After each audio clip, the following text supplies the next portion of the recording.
introduce the person who volunteered to come and speak to you. I had the pleasure of listening to him speak to the opening day to all our teachers in the Sweetwater Union High School District. And then I had the next pleasure to listen to him at Southwestern College to speak to our faculty. And I'm very impressed because I've read a couple of his books, but I won't mention that. But I really enjoy and respect his dedication to equity and to social justice, and to really understanding what we need as a society to make sure that we give our students all the education they need to navigate in our society. So I really admire him and appreciate him, and with no further ado, I would like to introduce Dr. Pedro Noguera.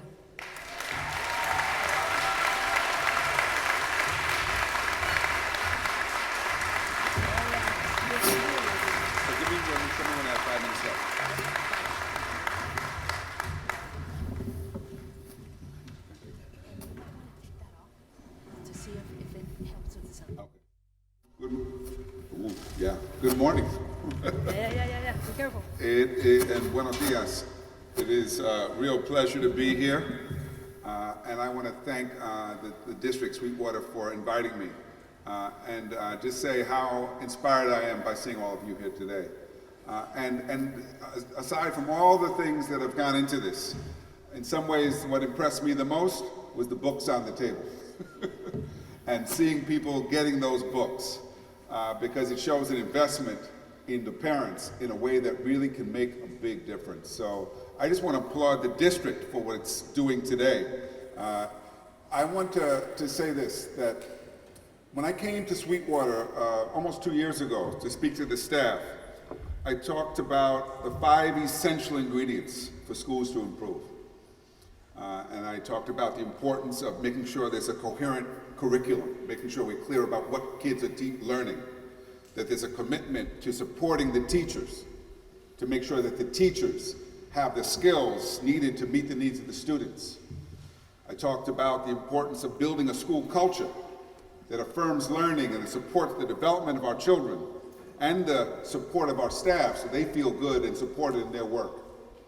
And I talked about leadership and the need for leadership. And this district has good leadership because, as many of you know, there's been financial challenges, but this district has stood together and not allowed those challenges to enable them to turn on each other. But the 5th principle I spoke about was parents, and the importance of getting parents involved and having your parents as your partners.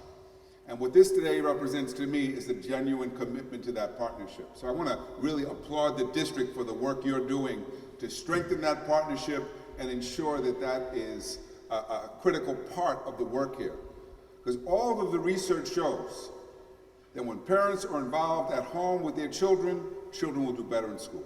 All the research shows that. And all you have to do is look at the highest achieving students. And today we saw Brenna up here, and I want to give Brenna a shout out because of the role she's taken on to lead this district in Sacramento. You can't do that without parent support. And I was I was watching this parent over here. He's there by himself. I want to shout out to the dads in the audience. How many dads are here today? No dads? Well, there's a dad over there. And I'm not sure if his name is Kingston or the child's name is, you're Kingston. Okay. But his wife was just deployed, and he's there with 3 kids, and one of whom is not even 2, and he's managing. He says, we take turns. He was deployed, and now it's her turn, and he's managing. And more fathers are realizing they have to step up and can't just turn to their spouses, their partners, their wives to do the work, because it takes a village to raise a child. And I know that my father used to always say, to me, he'd see me changing diapers, he'd see me cooking and doing things. He said, I never did all that. What are you doing? What's wrong with you? I said, well, it's a new day. He says, well, I'm glad I wasn't around in those days, right? But I learned a lot from my parents.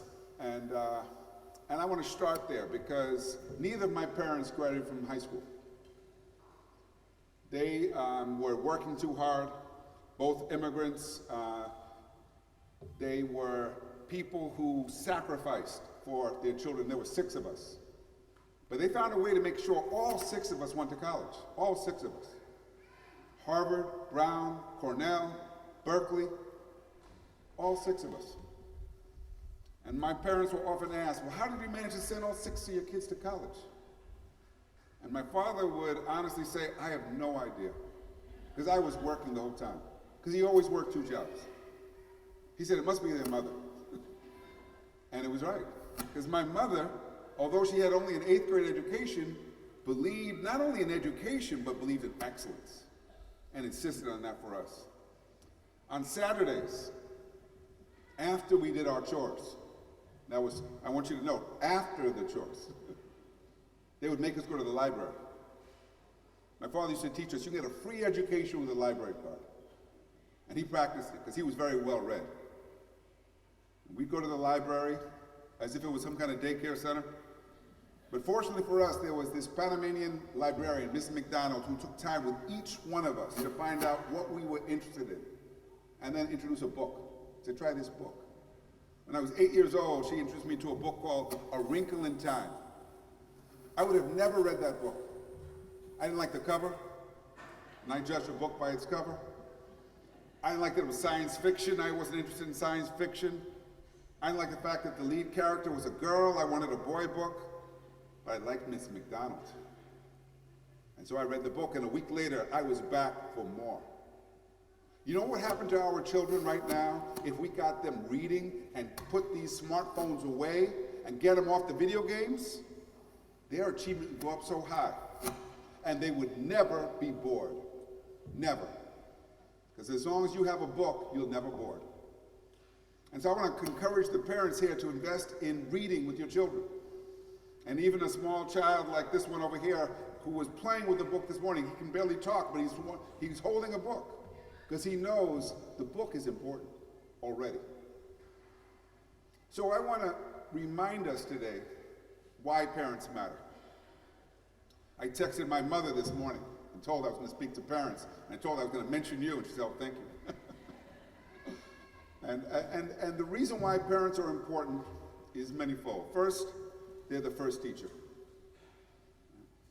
They're the first teacher, and a lot of times we ignore all of the valuable lessons that first teacher, the parent, is providing. Typically, you learn your colors from your parents. You learn how to tie your shoes. You learn how to play with others. You're socialized on how to be a person by your parents. And you can always tell a child who's gotten a lot of care and love from their parents because when they get to school, they shine. They're ready to learn because they've been learning already at home. And too often we don't acknowledge how important that is. But the parents are the ones who are doing the work, even when you have a good preschool, and preschool is important, but can never make up for a parent. Because it is the parent who has to provide the love, the nurturing, the guidance. And as we all know, that guidance doesn't stop when you turn 5. It has to go on throughout the life. So that's the second reason why parents are important. Parents are important because all the research shows that when parents are involved with their children do better. Now, we always hear about parent involvement, but I think sometimes we get confused about what that means. Supporting the school by getting involved, selling cookies, raising funds, being in the PTA, all important. I'm glad we have parents that do that. But the most important form of parental involvement is what you do at home, not what you do at the school.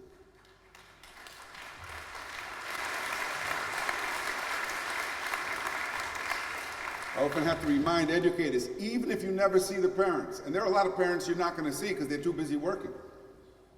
They have too much on their plate already. Even if you never see them, if they're involved with their children at home, then you have a partner. You have a partner because it's that parent who's going to reinforce the learning at home. And all parents, regardless of how much education they've had, can support their children and are more likely to support their children if we ask them to, if we encourage them to, if we give them good guidance on how to support their children. Make sure they get to bed on time. Limit the TV, limit the video games. I can't say enough about this. We are seeing an addiction across the country to this. And it's not good for our kids. It's not good for adults either, let's be clear. Right? But we all have them, don't we? But I was lucky when I was growing up because we didn't have these. You know what we did instead? We played.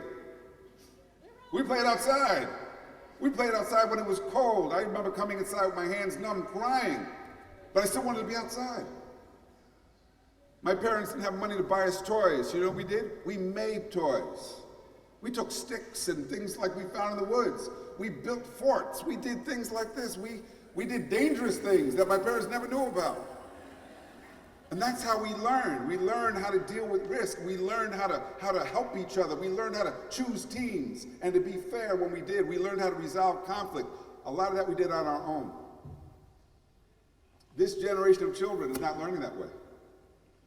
A lot of our kids don't play outside. Parents are afraid that the outside is dangerous, so keep them inside. And now we wonder why we have so many children with health issues. Obesity, because they're not active physically. We're now discovering, wow, there's so much children can learn through play alone. And they're trying to bring play back into schools. Wow. And we realize, wow, music is such an important foundation for our children that we can't take away the music just because the budget gets tight. And today I saw the young ladies ready for the folklorico, and we saw the band this morning, a reminder of how important music is. So I want to say to the parents, continue to reinforce the education. Even if it's simply asking them, how was your day? What have you learned today? Checking in. Because by you checking in with them, they will know this is important. Share your stories with your children. A lot of our children don't know about their parents. They have no idea what you went through, about the decisions you made, about the sacrifices you made. And those lessons are important too, because they need to understand that nothing comes easy. I think too often our parents, in the desire to give their kids a good life, give them too much of what they don't need. Give them cell phones, give them the video games. I had a parent was literally, I saw them on their way to UCLA with a new video game, new Xbox. I said, you're bringing that to UCLA? She said, he wants it. I said, you're gonna give him some drugs too? What else are you gonna give him? Because this is not what he needs. And he's looking at me like, who is this guy? Why are you inviting me? But I think too often our parents indulge and overindulge in our children, and we don't give them what they need the most. What they need the most is our time. What they need the most is our love. What they need the most is our guidance. And I think too often our parents lose sight of that. And they think that the material things are going to make up for it, but they never do. And so you have to ask them, what kind of children do we want to raise? Here's what things I know, because I have 5 children of my own. And they go from the age of 36 to 7. That's quite a span, huh? So I'm in this business for a long time. And I would say the hardest thing I do, of all the things I do work as a researcher, as a teacher, as a policy maker. The hardest thing I do is being a parent. Because even though they are older and some of them are younger, they all still need me and want me. And I'm only one parent dealing with all these children. But this is what I've learned. If you are serious about what kind of adults they will be, then you have to give them time. You have to give them attention. And I struggle with that because my first wife died 13 years ago. And when she died, I had to raise 4 kids on my own. And that was a huge challenge for me. And I had no roadmap on how to do this, how to address, especially my girls, who needed a mother in their life. And I went to see an acupuncturist once for one of my children. He said, you know what happened? You know, your children need their mother. I said, I know, their mother died. He said, that's why you have to be their mother now. I said, I have to be the mother. He said, you have to be the mother and the father. I said, I have no idea how to do this. He says, be like your mother. And so I realized that I had to come out with the nurturing a side of me that I wasn't even in touch with, but that my children needed. And so I want to encourage you as parents to spend the time.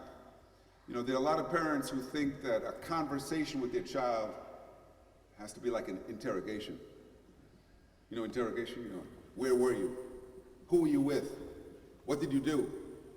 And then they're shocked that the child is not sending a whole lot of things. And especially boys, they won't tell you anything, will they? Say, fine. No, I'm okay. Leave me alone. It depends on the boy. Not all boys, but I have two. And they're not, it takes time to communicate. My oldest son recently told me, he said, you're emotionally unavailable. I said, what does that mean? I have no clue of what it means to be emotionally available. Here I am. But even at 36, he wants my time, my support, my involvement. And so I would encourage you to find a way to make the time for your child and to allow the relationship to evolve as they get older. A child needs different things when they're 2 or 3 than when they're 7 and 8. And when they're teenagers and things start to really change, they still need you, even if they're pushing you away. And even into their 20s and 30s, they're going to still need you in a different way. And the question is, can you let that relationship evolve as they evolve? Can you become a friend? Can you become someone who can listen to what's happening in their lives? Because so often we meet parents who have children who are in trouble and they say, I had no idea. I had no idea my child was going through that. I had no idea that my child was involved with those things. And that's because the relationship became too distant. And so you have a chance to not allow that distance to grow. And so I encourage you to keep building the relationship. And the relationship doesn't have to happen always through a formal conversation. It can happen while we're cooking dinner and spending time together. It can happen while we're doing chores or going to the store to shop. It can happen simply by being together. And that time is critical. And so I want to encourage you to do that. I also want to encourage you to understand who their teachers are and what's happening in school. A lot of times, especially as they get older, they don't necessarily want you to be involved, do they? They're not inviting you in, right? And so I would encourage you to make sure that you know who the teachers are, know what the schedule is, know what choices they're making, because a lot of times children are being expected to make decisions that they're not really prepared for. Do you know what courses they need to be on track for college, for example? You should. Because it's very easy to be off track and to find suddenly you're in 11th or 12th grade and you haven't taken critical courses that you're going to need to be prepared. If neither of you went to college, your children might need help in figuring out how to manage the whole application process. I've done it now for 4 of my kids, and I'm a college professor. And each time we cried, we were stressed out. It was painful because the essays, the applications, it's a lot on your plate, but there are resources at your schools. There are counselors at your schools. Get to know them. Make sure that you tap into those resources because they will help you in helping your child. Model for them the importance of education, even if that's not been part of your experience. So when they read, you read. Share it. Maybe even read the same book. There are several copies of some books. Read together. Talk about what you're learning. Talk about what's going on in that book, because that demonstrates a lot to your child about the importance of education, about the need for commitment to ongoing learning. And that is critical. As I said before, my father and mother never got to go to college, so they couldn't help me. And as soon as I hit 8th grade and the work started getting more complicated, I couldn't turn to them to ask for help in the subjects. I had to figure it out on my own. But they kept pushing. They kept emphasizing this is important. And I knew that about them because early on in my education, we had an issue. The issue was that my family moved from Brooklyn, New York to Long Island, thinking that we were going to go to better schools. Want to get out of the city, go to the suburbs. We got to this nice school district that had a reputation for good education.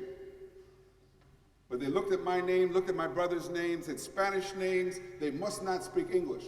We spoke English fine. And so they put us in special education. And we were in special ed classes, and I was only in first grade, so I didn't mind, because all we did was play. I like to play. But my older brother, Felipe, he knew something was wrong. He knew that, we're not doing any work here. So he went home and told my parents, he said, we're not learning anything. And my parents' reaction is typical of many immigrant parents. They said, you do as you're told. You behave yourself. You do the work.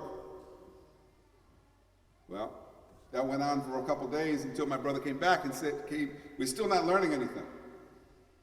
And he showed him a paper airplane he'd made in class. He said, that's all I did today. And then my father started to believe that maybe something is going on. My father was a police officer in New York City. So he decided maybe I should come to the school in uniform, because maybe they'll take me more seriously. So he showed up the next day in uniform to ask about the classes that we were in. And they said, oh, Mr. Noguera, it's okay, we have him in the right classes, you can assure it's a very good school district. He said, I want to see the classes, because he says they're not learning anything.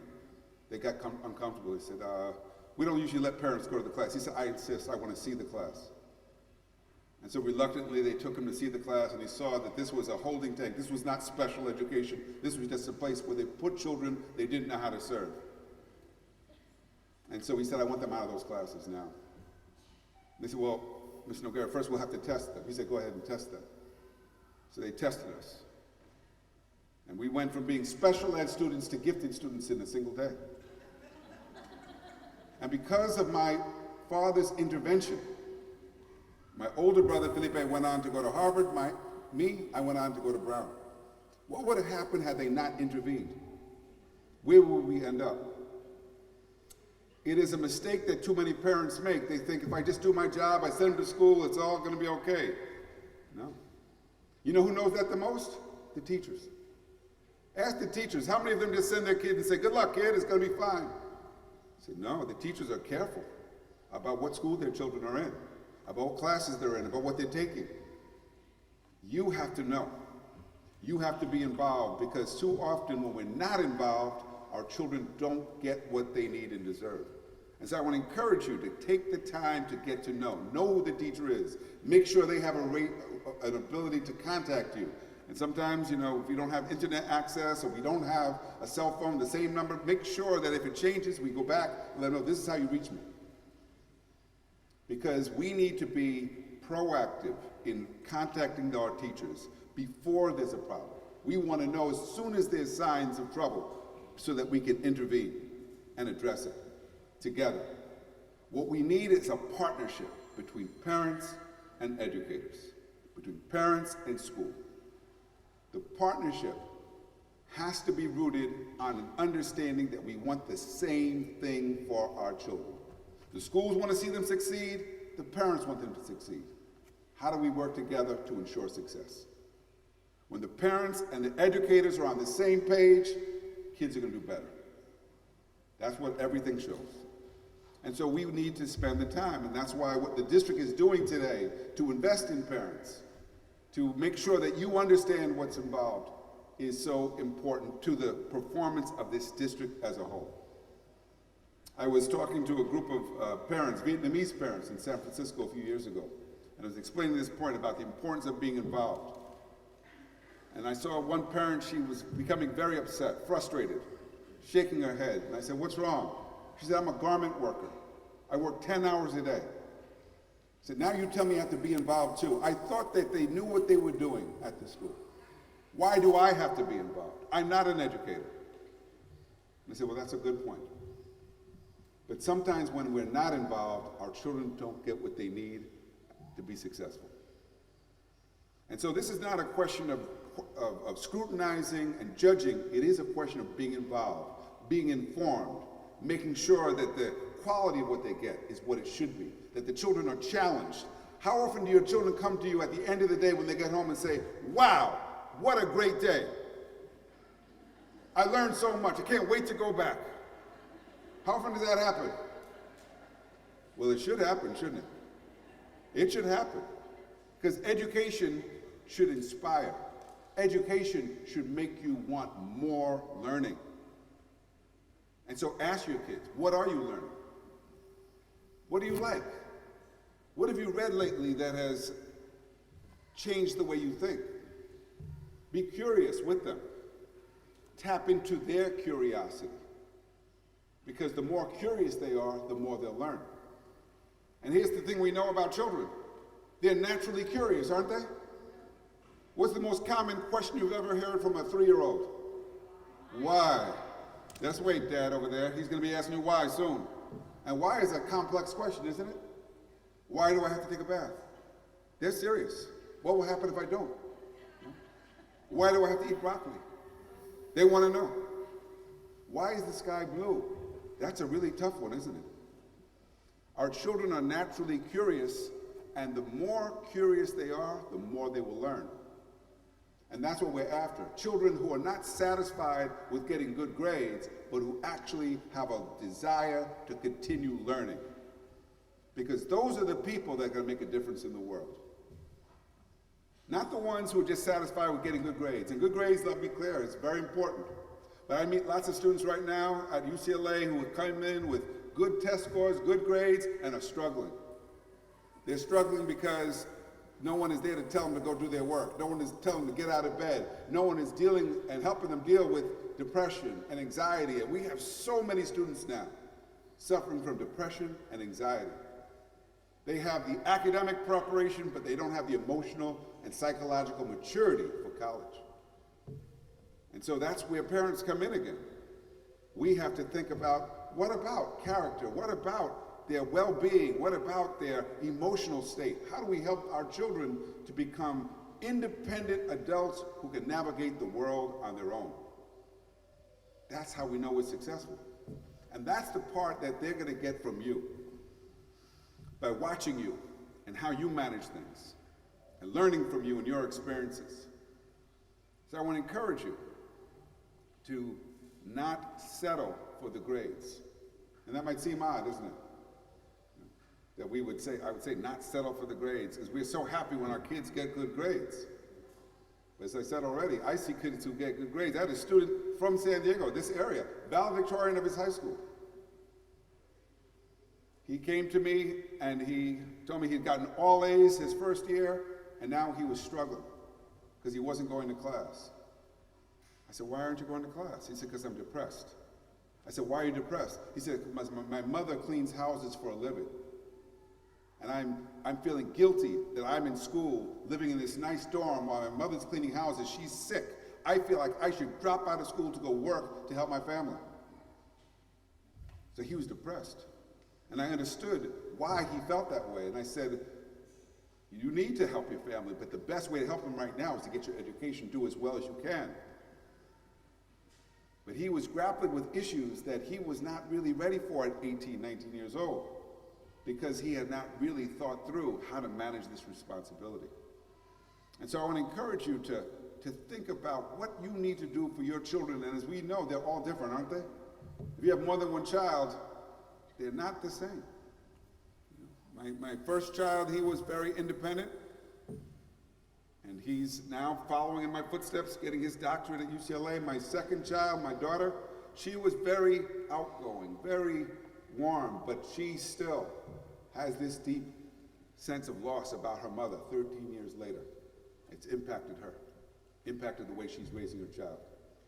And so I have to, as a parent, keep thinking, what do I do? How do I support my children so that as adults they can continue to be independent, stand on their own, do what it takes to be successful in life, which is not simply about how much money you make. And so I want to encourage you to think about your children, what they need, not just materially, but in terms of the emotional support, the psychological support, the love, the guidance, because we know that that is what ultimately is going to make a difference.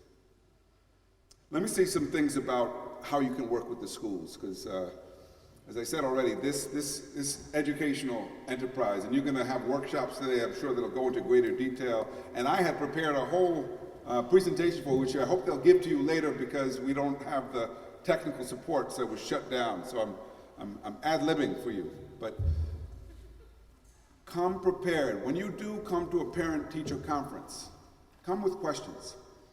Don't just come passively and say, okay, show me what you got. Don't just come because you're feeling guilty and you want to show them I care. No, come with questions. Ask to see the work. How is my child doing? Ask, what are they learning? What are the goals for this year? So you're clear about what they are supposed to do. What are the big projects? What are the big assignments coming up? So you know when they're expected to have a test coming up, so they should be studying. And then ask, what can I do to support my child at home? How can I be most effective in helping them to be successful?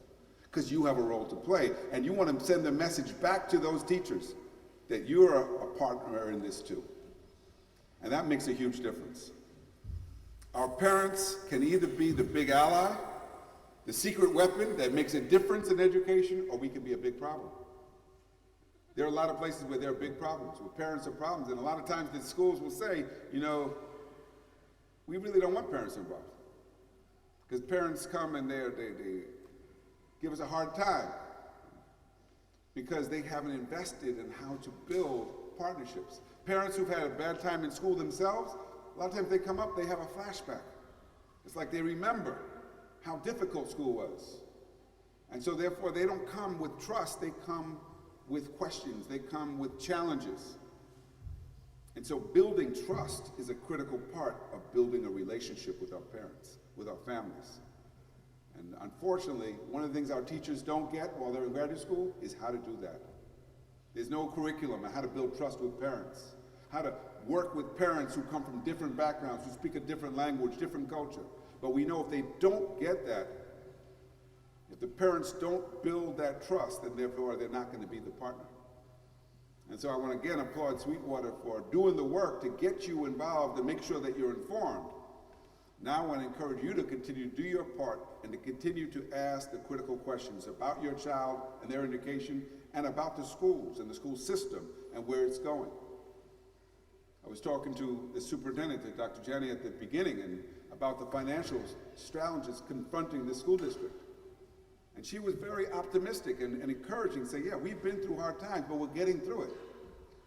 Well, I live in Los Angeles, and many of you know Los Angeles is having hard times too. We had a strike at the beginning of the year, 8 days. And we're not on the same page. Hopefully we're moving on the same page.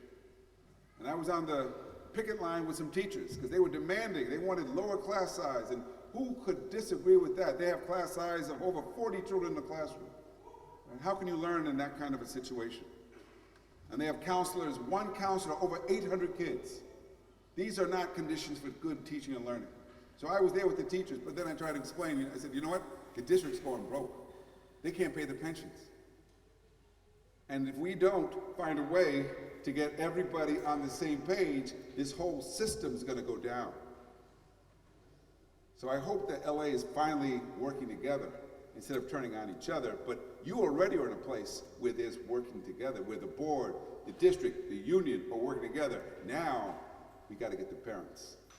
Because when you are involved, and I'm so glad to see the state senator here today because it means that he understands parents matter and he wants to be here and he wants to show support, the politicians will follow when they know that you care. The politicians will know this is important. Public education is still important, even at a time when we have teachers striking across the country in different states because they can't get basic wages, that this matters and we need to continue to invest. California is at a crossroads, and it's going to be interesting to see what happens with this new governor. He made so many promises, and I don't know how he's going to deliver on all those promises. He said he's going to get preschool for everybody. He's going to make community college free. What is he going to do about the fact that California is 43rd in the nation in per pupil spending? 43rd in the nation. You know, the other states that spend like California are places like Arkansas, Louisiana, much poorer states. California is not poor. We're home to Silicon Valley, to Apple, to Google, to Hollywood.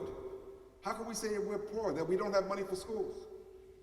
Well, we have an education in California, we have a problem of being stingy when it comes to children in schools. And that's what we have to change. Because when we don't invest in our children, we pay the consequences. One of the things that's happening here in this district, and it's happening all across the country, is the number of people having children is going down, and the number of people living longer is going up. We have an aging population. And that creates a problem because it means that we have fewer workers to support people when they retire. And that's what I try to tell the old people out there. I say, you know what? Even if you don't have kids in school, you should care about what happens to schools because that's going to affect your retirement. Because if we don't have people working, Social Security is going to collapse.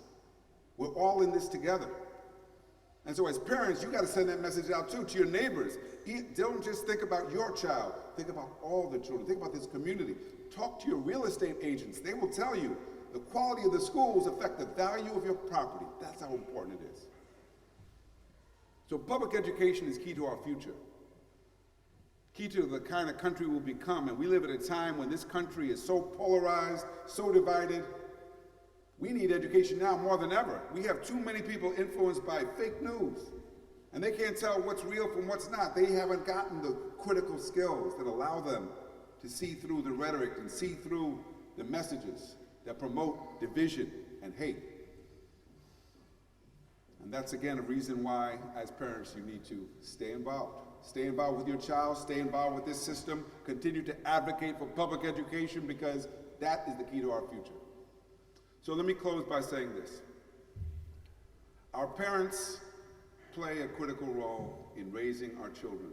The partnership is vital to making sure that that role is so important.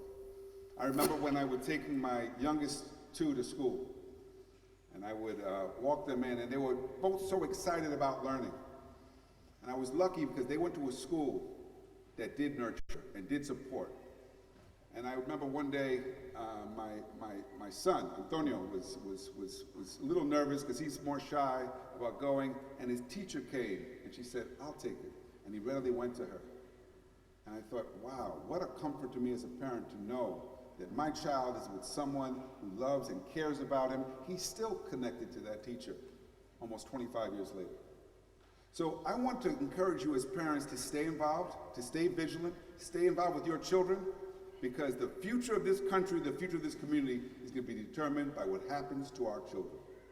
Thank you.